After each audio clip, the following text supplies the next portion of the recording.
Antibióticos tienen diferentes clasificaciones. Generalmente se clasifican, se dividen en familias. Hay muchísimos antibióticos por familia. Yo les traté de poner en resumidas partes los antibióticos más comunes. Pero bueno, el que quiere investigar puede investigarlos así por la clasificación y van a encontrar muchos más antibióticos.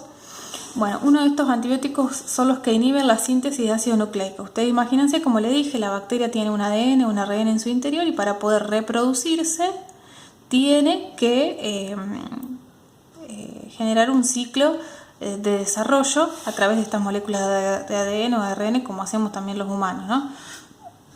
Entonces, si el antibiótico inhibe la síntesis de ácido nucleico, la bacteria no va a poder desarrollarse, no va a poder seguir reproduciéndose. Quienes inhiben este paso son las sulfonamidas, se denominan así. Son los primeros fármacos contra infecciones sistémicas, sin embargo, hoy se reemplazan por antibióticos más eficaces, más efectivos y menos tóxicos. Además, muchos microorganismos han desarrollado resistencia, ¿sí? Lo que hablábamos anteriormente. ¿Para qué se usan principalmente las sulfonamidas? Se usan para infecciones urinarias. Producidas, ahí dice, bueno, gram positivo, gram negativo, eso no hace falta que lo sepan, son distintos tipos de bacterias. Las más comunes son la sulfadiazina, que bueno, se consume por vía oral y se utiliza para ITUS significa infecciones del tracto urinario simples, como por ejemplo la Escherichia coli, que es una bacteria muy común, seguramente la han escuchado nombrar también, que generalmente produce infecciones urinarias. Pero como decía ahí, hoy hay una gran resistencia con este antibiótico, entonces se usa un poco menos, y el que más se usa es la trimetoprimina unida al sulfametoxazol, que muchos lo habrán escuchado nombrar como Bactrim, es la marca más conocida. También se da por vía oral y es eficaz para las infecciones del tracto urinario simple, y en algunas infecciones respiratorias también se puede dar la trimetoprimina. Como les decía acá, trimetoprimina es difícil nombrarla, más sulfametoxazol, el más conocido es el Bactrim. ¿Y para qué damos estas indicaciones? Bueno, vías urinarias, pielonefritis es la infección de los riñones, la cistitis, infección también de la vía urinaria, uretritis de los uréteres, prostatitis de la próstata, agudas y crónicas, bacteriuria asintomática, es decir, que haya bacterias en orina, profilaxis e infecciones recurrentes, o sea, todo lo que tenga que ver con tracto urinario, infecciones gastrointestinales como enteritis, gastroenteritis, diarrea de viajero, sigilosis, salmonelosis, fiebre tifoidea, son infecciones bacterianas. Infecciones respiratorias superiores e inferiores, por ejemplo, a veces también se puede dar para una otitis, una sinusitis, una faringitis, una amigdalitis, una bronquitis. Tratamiento de profilaxis para la neumonía causada por Pneumocystis carini en pacientes inmunodeprimidos. Bueno, esto en pacientes que están deprimidos pueden agarrar ese tipo de... Pneumocystis carini es una bacteria, y en ese caso se puede usar este medicamento. Como les decía, por ahí la parte de internados o pacientes más graves es un poco más complicado, pero bueno, simplemente ustedes lo que más van a ver en una mesada de farmacias que les lleguen por ahí pacientes a buscar para lo que es infecciones urinarias o neumonía o infecciones respiratorias. Y en infecciones de transmisión sexual también se puede dar para algún tipo de todos esos nombres ahí raros son enfermedades de transmisión sexual producidas por diferentes bacterias. En osteomelitis, que es por ejemplo la inflamación de la parte ósea o de cartílago, infección de la piel y de tejidos blandos. Las contraindicaciones, bueno, el paciente que tenga alguna hipersensibilidad, una alergia a la fórmula, anemia megaloblástica secundaria de deficiencia de folatos, eso, bueno, si el paciente tiene algún tipo de anemia, embarazo, lactancia y niños menores de 3 meses de edad. Se administra por vía oral, pero también viene intravenosa y viene también intramuscular. Y también viene la formulación, puede ser en jarabe, bueno, viene la ampolla del Bactrim, las cápsulas, ¿sí? Ahí vemos, y siempre se combina con el sulfametoxazol. Otra clasificación, pero dentro también de las que inhiben, habíamos dicho la síntesis de ADN, son las quinolonas. Dentro de las quinolonas nosotros tenemos la más común y más conocida, la ciprofloxacina. También la deben haber escuchado nombrar. De amplio espectro quiere decir que se utiliza para un montón de bacterias, tanto gram positivas como gram negativas, inhiben la ADN girasa, que es una enzima necesaria para que se produzca la separación y la división celular. La división celular es necesaria para que la bacteria se reproduzca. Volvemos a lo mismo. Entonces, bueno, inhiben esta parte y hace que la bacteria no pueda reproducirse. ¿Cómo se administra? De forma oral y se puede administrar en forma intravenosa. También hay gotas, vienen en forma de gotitas.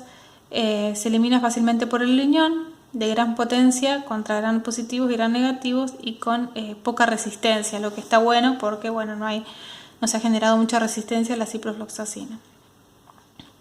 Se usa para tratar o prevenir ciertas infecciones como la neumonía, la gonorrea, que es una enfermedad de transmisión sexual, la fiebre tifoidea, la diarrea infecciosa, infecciones de la piel, de los huesos, articulaciones, abdomen, próstata. La ciprofloxacina también se usa para tratar o prevenir la inhalación de antrax. ¿Sí? ¿Se acuerdan del antrax cuando venían los sobres y demás? Bueno, también se usaba la cipro. También se usa mucho para tratar bronquitis o infecciones del tracto urinario. Dentro de las, yo les diría que yo les marqué ahí infecciones del tracto urinario porque es la más común que dan para las infecciones urinarias. Las tabletas de liberación prolongada de ciprofloxacina se usan para tratar infecciones en los riñones y del tracto urinario. Es muy utilizada para la parte renal, al igual que también habíamos visto en la anterior. Está contraindicado en niños, embarazadas y pacientes con epilepsia. Y bueno, se debe ajustar la dosis del paciente si este tiene una insuficiencia hepática o una insuficiencia renal. Dentro de este grupo también está la norfloxacina, que es un fármaco pero ya de segunda elección para las infecciones urinarias. Si no funciona la cipro, tenemos la norfloxacina, que también puede llegar a funcionar casi exclusivamente para todo lo que es infecciones urinarias, como la cistitis o la pielonefritis, aunque a veces también se puede indicar para alguna afección gastrointestinal o gonorrea no complicada y prostatitis. Se administra por vía oral. Está contraindicado en casos de que haya hipersensibilidad a las fórmulas. Cuando hablamos de hipersensibilidad, acuérdense siempre que haya alergia. Cuando hay insuficiencia renal grave, cuando hay convulsiones durante el embarazo y durante la lactancia.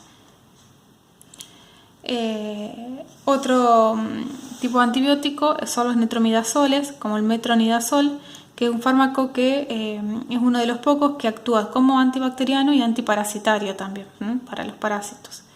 Está indicado para parásitos como los protozoos y para algunos tipos de bacterias. Por ejemplo, para una vaginitis por infección de Trichomonas vaginalis, tanto en pacientes sintomáticos como en sus parejas sexuales. El metronidazol es también indicado como preparación de gel para el tratamiento de enfermedades hematológicas como el acné.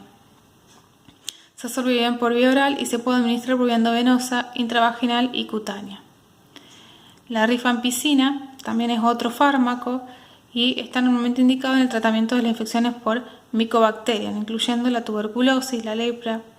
Tiene un papel muy importante también en el tratamiento de Staphylococcus aureus, metilo resistente. Este es mucho más utilizado en altas dosis en lo que es internación, pero nosotros conocemos la rifampicina como utilizado para heridas, quemaduras, dermatitis bacterianas en spray o en pomada, ¿sí? Es muy común. Es el mertiolate que ustedes conocen, son de este estilo. Está contraindicada para hipersensibilidad, insuficiencia renal o hepática. Pero la rifampicina es la que más utilizamos como spray, eso para quemaduras, dermatitis. Bueno, y acá entramos dentro de otro grupo de fármacos que, ¿se acuerdan que el otro inhibía el ADN o el ARN? Este inhibe la síntesis de la pared, o sea, evita que la bacteria forme esa pared que es la que la protege. Entonces, en este caso tenemos a las penicilinas. Dentro de las penicilinas tenemos la benzilpenicilina o la penicilina G-benzatina o benzatínica, también la pueden escuchar. Y es lo que yo les contaba, la que tiene las penicilinas es un anillo en su estructura beta-lactámico que es esencial para poder actuar como antibiótico. Son de espectro limitado, pero son útiles para algunos tipos de bacterias. Se administran generalmente vía intramuscular o vía endovenosa porque son degradadas a nivel intestinal, o sea que no vamos a tener penicilinas por vía oral. ¿Y por eso les decía que muchas bacterias han desarrollado resistencia? Porque generan una beta-lactamasa que rompe esa estructura de la penicilina y no la deja actuar. Está indicado para neumonitis, pleuritis, meningitis, amigdalitis, otitis. Fíjense que tiene que ver ahí están todo, bueno, está todo para lo que es indicado. Mucho tiene que ver con la parte de respiratoria o septicemias, bacteriemias graves. La sífilis es una de las enfermedades que se trata solamente con penicilina. Hoy en día está muy en auge. Y bueno, las contraindicaciones, antecedentes a sensibilidad alérgica a la penicilina, embarazo, precaución en madres lactantes. La metacilina también de este tipo de medicamentos se usa también para, como decía, para el mismo tipo de bacterias. Pero actualmente no se está usando mucho clínicamente. Su papel como antibiótico ha sido ampliamente reemplazado por la flucloxacilina y la dicloxacilina. Sin embargo, muchas veces continúa siendo útil para algunas cepas resistentes a la penicilina común. Y ahí, bueno, dice que se las han reemplazado por otro tipo de penicilinas. La flucloxacilina, para bacterias resistentes a las penicilinas que producen penicilinasa, generalmente para infecciones hospitalarias, ¿sí? No es activa contra estafilococos resistentes a meticilina.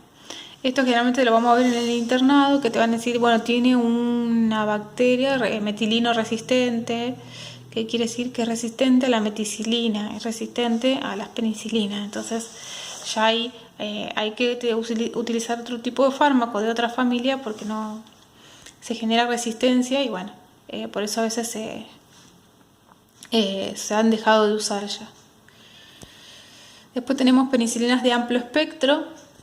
Por ejemplo, acá la más conocida es la amoxicilina. Parece que la amoxicilina está dentro del grupo de las penicilinas.